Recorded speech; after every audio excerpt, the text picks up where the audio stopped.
My classmate Peter didn't fit in. He was weak, introverted, and poor, often wearing the same dirty shirt for days. But there was something about his eyes. They were sharp and clear. Even when his classmates beat him up and left his body covered in bruises, you could tell by his eyes that he wasn't hurt. He also didn't participate in class unless the teacher asked him to. Then he would stand up, give the correct answer, and sit down again. It was during summer break when I saw Peter lying on a field. I lied down next to him and asked how he was. He responded, "I'm great. It's just a beautiful day." And I stayed with him until sunset. "Don't you want to go home?" "I don't think my family wants me." "You can't stay here through the night. Why don't you come sleep at my home?" "Wow, thank you. That would be awesome." I brought him home, but my mom wasn't happy. She said, "Why did you bring this bum here? Look how dirty he is." Well, I made Peter take a shower and then I gave him my blanket so he could sleep on my floor. But by the next morning, he was already gone. I didn't see him again until school started, and right during the first break, the other boys wanted to beat him up. But I went in between and told them to stop. "Leave him alone. He might be different, but that doesn't allow you to hurt him."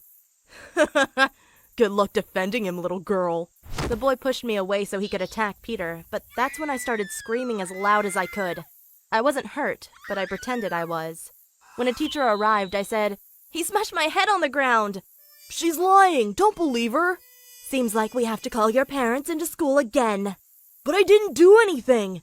"So you want to tell me that this poor girl is lying?" The teacher took the boy by his ear and dragged him away. Peter said, "Thank you, but I don't mind if they beat me up." "Don't act silly. You need some friends to defend you. By the way, you want to come pick strawberries with me in the afternoon?" I would love to do that. Well, after we had filled 2 baskets of strawberries, we sat down under a tree. It was the first time I realized that Peter was actually quite handsome. I said, "Why are you so different?" And he responded, "I don't know." But I liked how he was different, so I cuddled myself against his shoulder. I felt comfortable with him because I knew he didn't judge me. And when it got dark, I asked, "Can I give you a kiss?" He nodded, and for a few seconds, I felt complete. Afterward, we became best friends, often walking through the fields and talking about our futures. I was surprised when one day he told me he wanted to move to the big city. He said school bored him and I should follow him. I said, "We're only 15, and my parents would never allow that." If they want the best for you, they will. I don't think my parents would understand. He didn't respond, but the next day in school his chair was empty, so I went to his home. His mother opened the door and looked completely drunk. She screamed, "What do you want?" Is Peter here?" No, but if you show me where he is, I'm gonna give him a few slaps. Peter had run away and left me behind.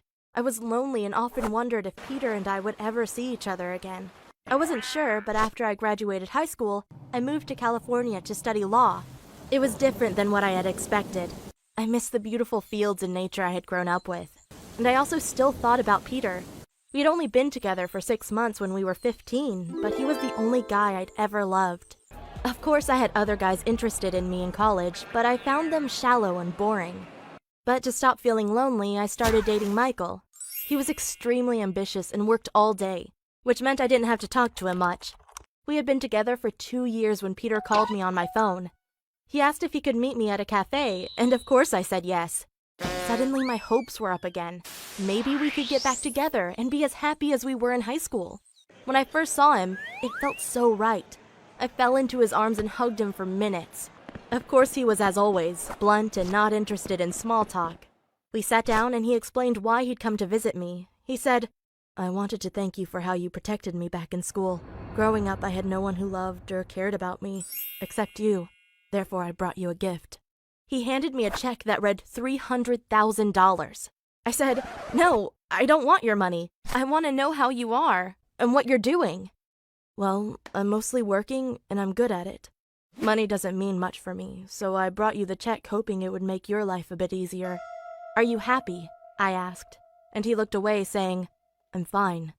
"Do you have a girlfriend?" "No, I don't." For a moment, I was the happiest girl in the world. I was sure he had come to get back with me, but why wasn't he asking me out? Maybe he was too shy, so I said, "Do you still like me?" "Of course." "And have you ever thought about us two getting back together?" "I have thought about it, but I know it wouldn't work out." My heart crumbled and I asked, "Why not?" "You know I love you, and you know I would do anything for you, but I need a girl who is as smart as me and understands me. If I was with you, I would always feel lonely and only drag you down." You can imagine how much his words hurt, even though he didn't mean it in a bad way. He was just as blunt as always. I said, "Well, I want you to be happy too," but I couldn't hold back my tears. "Don't cry. You'll find a guy that makes you happy." Well, I didn't want to burden Peter any further, so I smiled and said, "Of course, I will find the right guy someday," even though I knew it was a lie. At the end, he said, "Just take the check." Then he stood up and left. Today I'm still with Michael. He recently started talking about getting kids. He doesn't seem to notice how unhappy I am with him. Don't get me wrong, he's a great guy who treats me well, so I will give my best to make him happy. I know he deserves it.